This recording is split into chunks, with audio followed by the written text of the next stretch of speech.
Bonjour, je m'appelle Samantha, j'habite Bruxelles en Belgique, j'ai 44 ans, je suis éducatrice spécialisée de formation. Je partage ma vie avec quelqu'un depuis 15 ans. J'ai 3 fils de 11, 13 et 25 ans. Je tiens une boutique bien-être de CBD à Bruxelles et j'ai un cancer depuis 1 an du rectum, un stade 3, et c'est un cancer génétique.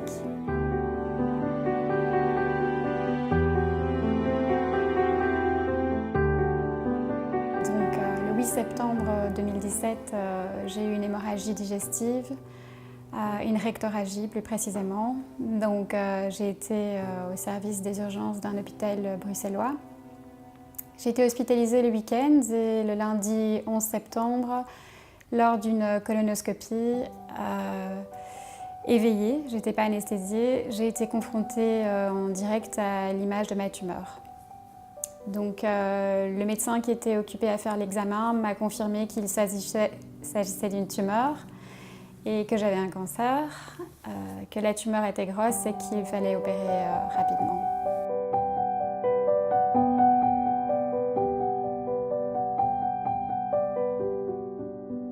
Donc quand je suis sortie, j'ai cherché un autre hôpital pour y faire mon bilan d'extension.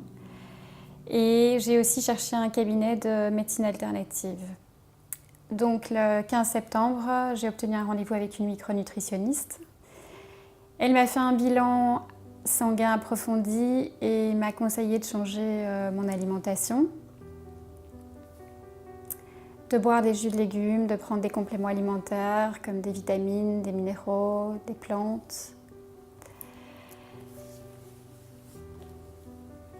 Et ensuite, je me suis dirigée vers une clinique universitaire catholique à Bruxelles, un centre de référence pour la chirurgie digestive, où j'y ai fait mon bilan d'extension. Donc, lors de ma visite chez l'oncologue pour les résultats du bilan, j'ai appris que mon cancer était un T3N1M0. Donc, un cancer du rectum stade 3, sans métastase, mais avec des ganglions atteints. L'oncologue voulait que je fasse 5 semaines de radiothérapie et de chimiothérapie avant de me faire opérer, ce qui équivalait à 25 séances de radiochimiothérapie concomitantes et néoadjuvantes. Ce traitement était pour éviter le risque de récidive et de métastase. Entre-temps, je me suis informée sur les propriétés thérapeutiques du cannabis et 10 jours après l'annonce de mon cancer, j'étais à Amsterdam pour y chercher de l'huile de CBD. J'ai rencontré le chef des services de la chirurgie digestive et je lui ai demandé de m'opérer sans passer par la case radiochimio. Et il m'a répondu que j'avais le droit de refuser les traitements, mais que lui avait le droit de refuser de m'opérer. Donc j'avais vraiment besoin de cette chirurgie. Ma tumeur était grosse, était prête à perforer, à métastaser. Et elle avait déjà transpercé la musculeuse et la séreuse, et donc elle était prête à passer dans le péritoine et à métastaser. Donc cette intervention, elle était urgente, et le chirurgien le savait, mais il ne voulait pas opérer, si je ne cédais pas. Donc, sous la contrainte et une forme de chantage, j'ai fini par me résigner et donc par céder. Et le 16 octobre, je me suis rendue à ma première séance de radiothérapie et j'en suis ressortie avec une brûlure sur le thorax, alors que c'est mon pelvis qui était initialement visé. Donc j'ai demandé un constat médical et je suis partie de cet hôpital. Et la seule séance de rayon que j'ai faite m'a provoqué ma ménopause. Et là, je suis entrée dans une période d'errance et j'ai cherché un autre hôpital et un autre spécialiste pour cette chirurgie. C'était très dur. J'étais perdue, seule, avec ma tumeur et avec ma décision. Laissée à l'abandon par le monde médical, finalement. Et puis j'ai eu un rendez-vous dans un autre hôpital, dans un hôpital privé avec un spécialiste. Je lui ai expliqué mon parcours, mes convictions et je lui ai posé un ultimatum. Et donc, oui, il m'opérait sans exiger de moi que je fasse les traitements, que je ne voulais pas faire ou je ne me faisais pas opérer. Il m'a expliqué ce qui était le mieux et puis sans hésiter et rapidement il a accepté de m'opérer. Voilà, donc quand j'y pense maintenant, ben oui, j'ai pas mal de tendresse pour lui puisqu'il m'a sauvé la vie sur le moment et sans condition. Donc le 6 novembre, j'ai eu ma première opération qui était une intervention lourde, douloureuse et risquée. Le risque d'hémorragie était grand, le risque infectieux aussi. Je suis restée 6 heures au bloc opératoire et 6 heures d'anesthésie. Donc on m'a retiré mon rectum et puis je suis restée 9 jours hospitalisée, en grande partie couchée sur le dos, sous péridurale, avec une pompe à morphine à la demande. Et la douleur post-op était très forte, c'était assez constant, c'était violent, je ne savais plus marcher et puis la revalidation elle a été très longue. Donc il faut savoir que la chirurgie du rectum est l'une des opérations liées au cancer qui est des plus handicapantes.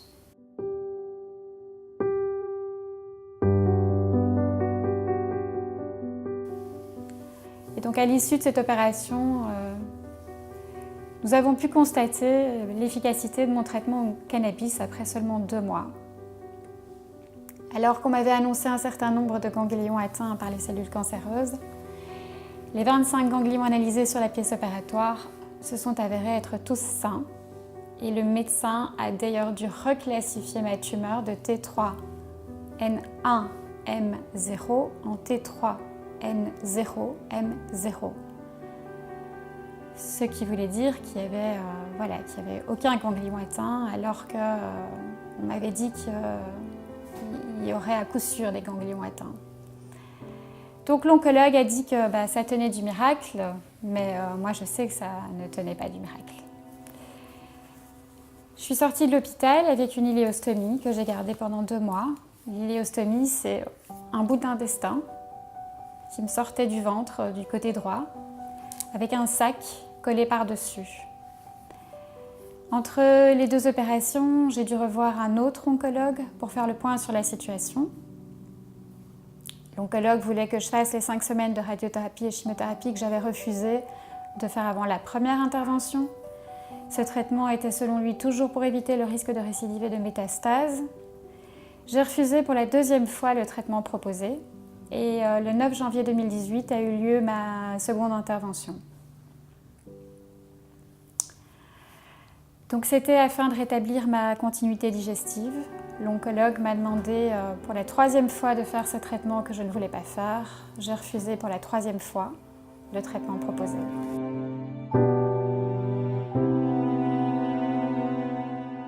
Depuis ma première opération et surtout ma seconde, j'ai découvert que j'étais devenue handicapée.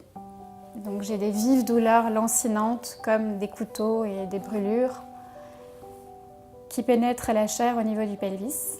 Et ces douleurs, elles m'empêchent de m'endormir et elles me réveillent la nuit. Et parfois, elles m'empêchent de sortir ou de jouer avec mes enfants. Alors quand les douleurs sont trop fortes, je dois rester immobile, j'arrive plus à parler.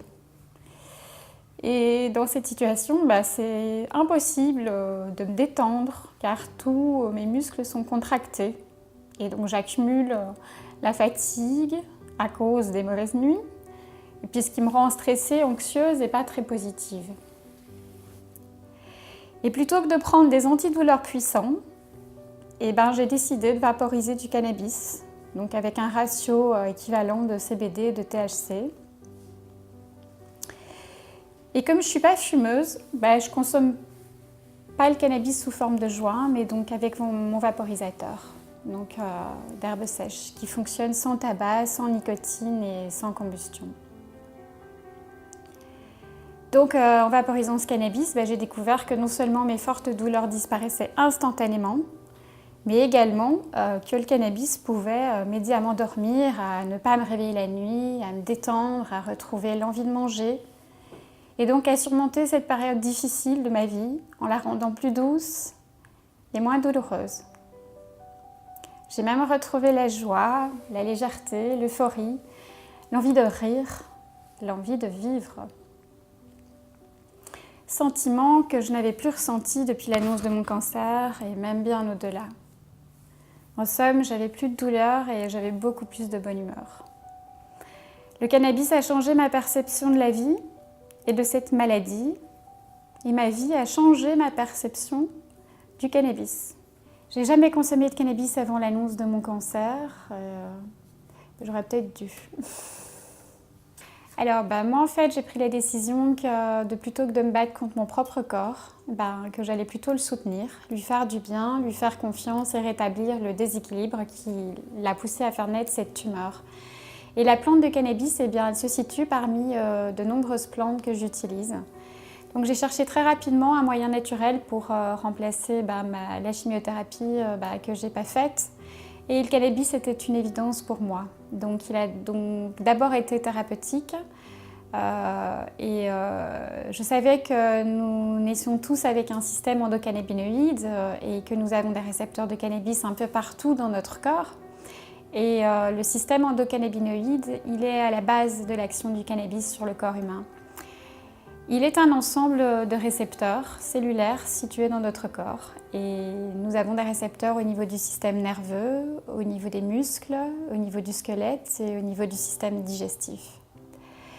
Dans mon cas, l'action recherchée est au niveau du système digestif. De nombreuses études ainsi que mes lectures m'ont révélé que le THC et le CBD peuvent avoir une action antitumorale, provoquer l'apoptose des cellules cancéreuses et aussi être un antimétastasique, pouvant inhiber la migration et la propagation des mauvaises cellules. Donc il est bon de savoir que dans la plante de cannabis, il y a environ 120 cannabinoïdes. Et ce sont des molécules au vaste potentiel thérapeutique.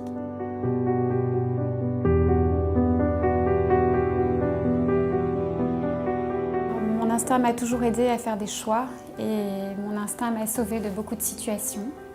Donc je lui fais entièrement confiance et je pense sincèrement être la seule personne au monde à me connaître aussi bien et à savoir ce qui me convient.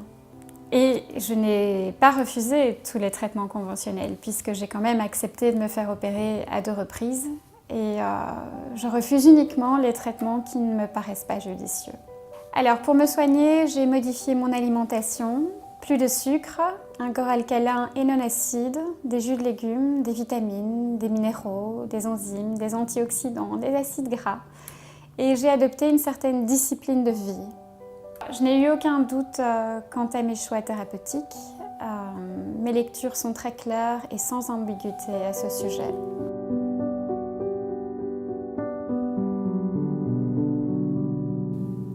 Le plus difficile a été le mensonge que j'ai fait à mes 2 plus jeunes fils durant 3 mois, en leur disant que j'avais une appendicite. Et pour moi, il n'y a pas d'association possible entre le mot maman et le mot cancer. Donc ça aurait été une souffrance certaine que je ne voulais ni faire subir ni affronter. Alors après ma première opération et lorsque ma tumeur a été enlevée, j'ai annoncé à mes 2 derniers que j'avais une bonne et une mauvaise nouvelle à leur annoncer. J'ai commencé par la mauvaise et j'ai dit que j'avais eu un cancer et pas une appendicite. Et puis j'ai enchaîné par la bonne en disant qu'on m'avait enlevé mon cancer. Je leur ai dit que j'étais désolée de leur avoir menti. Et puis le plus grand m'a répondu qu'il n'aurait pas voulu que ça se passe autrement et que j'avais bien fait. Alors leur monde s'est écroulé, on a pleuré, ça a duré 10 minutes et puis ils sont repartis jouer. Voilà, donc 10 minutes au lieu de 3 mois d'angoisse. Et puis ce qui a été aussi très difficile à vivre, c'est la condamnation faite de la part de certains médecins. C'est la sentence de mort, en fait, liée au mot cancer, et qui finalement n'est qu'un mot. Aussi, ce qui a été difficile à vivre, c'est la pitié de la part des gens, la projection de la peur qu'ont les autres, alors que moi, j'avais pas peur. Et puis, évidemment, l'expérience de l'abandon par le monde médical. Oh, les phrases les plus douloureuses, c'est « vous ne réalisez pas que ce que vous avez, c'est très grave », que le cancer est une maladie grave, mortelle, que vous devez faire les traitements qu'on vous soumet, ou alors on m'a aussi dit « vous avez des enfants encore jeunes, pensez à eux », ou « vous avez une chance sur 2 d'être en vie dans 5 ans ».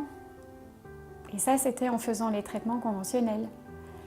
Ou « on verra dans 5 ans si vous aviez raison d'avoir fait ce choix ».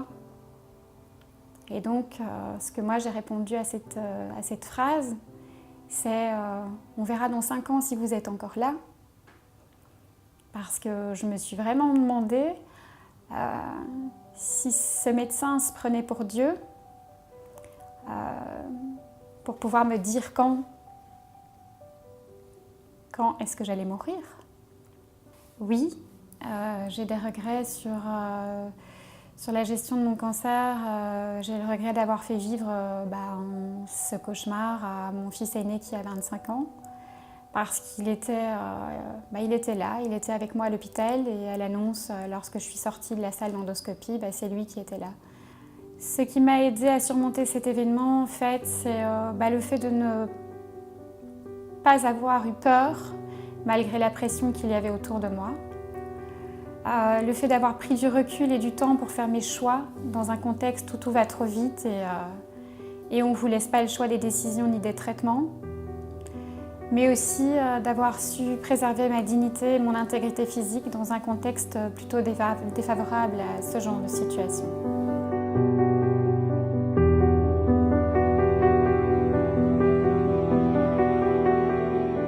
Oui, la Belgique en fait fait partie des pays autorisant un médicament à base de cannabis, mais il n'est délivré qu'aux patients atteints de certaines formes de sclérose en plaques et il coûte très cher. Le cannabis thérapeutique reste illégal pour les autres maladies, qu'elles soient graves ou chroniques, peu importe, c'est illégal. Donc prenons l'exemple du cancer ou de l'épilepsie. Donc le cancer est reconnu comme étant une maladie grave et certaines formes d'épilepsie le sont aussi. On sait que le cannabis peut aider ces patients, mais la politique de santé actuelle refuse que ces personnes aient recours aux molécules telles que le CBD ou le THC. Donc, qu'est-ce qui se passe si malgré la loi, je décide quand même de me soigner avec du cannabis? Eh bien, je suis contrainte de prendre un risque pour ma santé. Je me mets en danger, car aucun contrôle qualité ni sanitaire n'est mis en place pour les produits trouvés aux Pays-Bas ou dans la rue. Et je suis considérée comme une criminelle parce que j'utilise une substance illégale. Ce qui est forcément vécu comme une double peine. Par rapport au nombre de décès liés aux produits dits légaux, selon l'OMS, le tabac cause 7 millions de décès par an dans le monde et l'alcool 3,3 millions de morts par an dans le monde. Ce qui fait plus de 10 millions de morts par an. 10 millions, c'est environ la population de Belgique. Donc chaque année, c'est l'équivalent d'un pays entier décimé par ces drogues dures et légales. Les médicaments sont la 3e cause de décès. Et concernant leur mésusage, on compte 200 000 morts chaque année juste en Europe. Le cannabis, lui, c'est 0 mort. Il n'a jamais tué personne. Au contraire, il aide les malades à aller mieux. Alors, que ce soit les molécules CBD ou THC, elles sont utilisées pour pallier aux addictions, à l'alcool, au tabac et aux médicaments aussi. Alors quand je suis face à une personne qui ne connaît pas la plante et qui est pleine de préjugés et qui me dit que le cannabis est illégal, je lui réponds qu'il y a la légalité et puis la moralité. Et je pose souvent ces questions à ces personnes. L'alcool est-il moral? Le tabac est-il moral? Le mésusage des médicaments est-il moral? Ma réponse est non. Un non ferme et définitif. Mais pourtant, toutes ces drogues sont légales et l'État prend au passage des taxes sur ces produits. Alors maintenant, prenons l'exemple du CBD. D'après la littérature scientifique qui traite de ce sujet, il est indiqué pour l'anxiété, le stress, la dépression, l'insomnie, l'inflammation, les douleurs. Et ça, c'est illégal. Alors, je pense que le marché du cannabis doit être régulé dans son entièreté, oui. Parce que selon le rapport annuel de l'Observatoire européen des drogues, en 2017, c'est 24 millions de personnes qui ont entre 15 et 64 ans qui ont consommé du cannabis en Europe. Et c'est 87 millions de personnes qui ont testé au moins une fois dans leur vie le cannabis. C'est un quart de la population européenne. Donc en Belgique, c'est 1 élève sur 5 en communauté française qui a déjà fumé du cannabis. Moi, je suis maman de 3 garçons et je me sens concernée par la santé et aussi par les fréquentations de mes enfants. Je les protège depuis leur naissance, je fais attention à ce qu'ils mangent, à ce qu'ils aient une activité physique, à ce qu'ils aient de bonnes fréquentations. Et une fois à l'adolescence, qu'est-ce qui se passe? Pourquoi est-ce qu'on ne continue pas à les protéger, nos enfants? Et pourquoi l'État, plutôt que de sécuriser la consommation de nos jeunes, préfère la pénaliser? Et pour les gens qui ne savent pas, je précise que ce ne sont pas les marginaux qui consomment. Non, ce sont des jeunes, des plus vieux et aussi des très jeunes adolescents. Et quand ils sont face aux dealers dans la rue, c'est indirectement nous, parents, qui marginalisons nos enfants parce qu'on les laisse seuls face aux vrais dangers. Le cannabis de la rue est un cannabis trafiqué. Et ce n'est pas le cannabis qui fait basculer vers les drogues dures, non. C'est la proximité avec des gens dangereux qui vendraient n'importe quoi à nos enfants pourvu qu'ils en fassent des clients réguliers. Et c'est là qu'intervient le risque que ces dealers proposent d'autres produits, bien plus dangereux. Il serait peut-être temps que la Belgique regarde un peu autour d'elle concernant le cannabis récréatif. L'Uruguay, le Canada, les États-Unis, la Hollande, bientôt le Luxembourg. Autoriser, pas autoriser, c'est pas la question, parce que de toute façon, on consomme. Alors qu'est-ce qu'on veut finalement? Sécuriser une consommation qui de toute façon existe et existera toujours? Ou marginaliser les consommateurs et participer à l'extension des milieux mafieux de la drogue? Et puis je voudrais aussi rajouter qu'il faut arrêter de mettre le cannabis au même niveau que la cocaïne ou l'héroïne ou bien d'autres drogues dures. Il faut dédiaboliser cette plante, c'est qu'une plante et qui nous veut du bien. Il faut que chacun puisse faire pousser sa plante, qu'elle soit biologique, sans danger pour la santé surtout. Et si on ne peut pas ou on ne veut pas cultiver, alors passer par un cannabis social club ou autre. Cette plante appartient au peuple et il va falloir la rendre au peuple.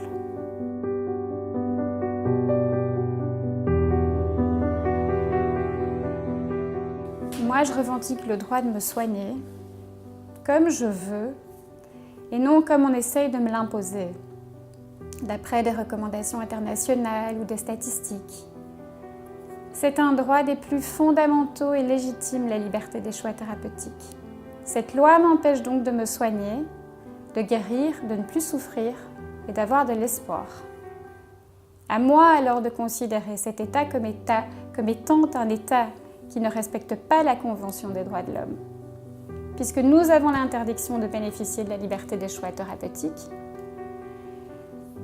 je rappelle quand même que d'après le corps médical, j'ai une chance sur 2 d'être encore en vie dans 4 ans. Il est donc question ici de ma vie et de mon droit de guérir pour ne pas mourir. Je revendique ce droit pour toutes les personnes qui souffrent. Et j'invite toutes ces personnes à se joindre à moi et à mon association pour que nous défendions nos droits ensemble afin d'accéder au cannabis médical légalement.